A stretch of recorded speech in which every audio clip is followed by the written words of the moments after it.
Одной из главных задач, стоящих перед отделением, является подготовка к самостоятельной жизни. Центр оборудован комнатами для ведения быта. В период нахождения в отделении в течение 21 дня специалисты учат подростков, как правильно гладить и стирать вещи, а также готовить еду. После проживания в центре подростки смогут самостоятельно справляться с бытовыми задачами. Дети сейчас готовят по рецепту в основном мучные изделия. Ага. Вот мы приготовили шарлотку. Лера сама с девочками приготовила.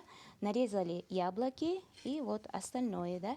Помимо обучения ведению быта, для подростков проводят различные курсы терапии. Одним из таких является гарденотерапия. На нем девочки учатся садоводству, и если в первые дни они учились только вытирать пыль с лепестков растений и пользоваться пульверизатором, то спустя почти 2 недели у них появился свой небольшой сад. За эти дни прогресс есть, можно сказать. Девочки научились справиться сами с инструментами. Знаем, что такое уже лейка, да? Опрыскиватель.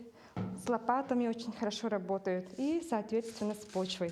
Работают очень аккуратно, внимательно и потихоньку учатся наблюдать уже за растениями. Вот посмотрите, тут у нас рассада уже.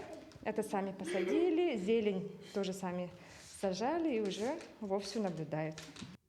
Данная программа работает в 4 блока: социально-средовая, социально-бытовая, социально-коммуникативная и досуговая. Перед тем, как попасть в отделение сопровождаемого проживания, дети проходят комплексное обследование для выявления нарушений. Галина Чекурова, Владимир Павлов, Якутск.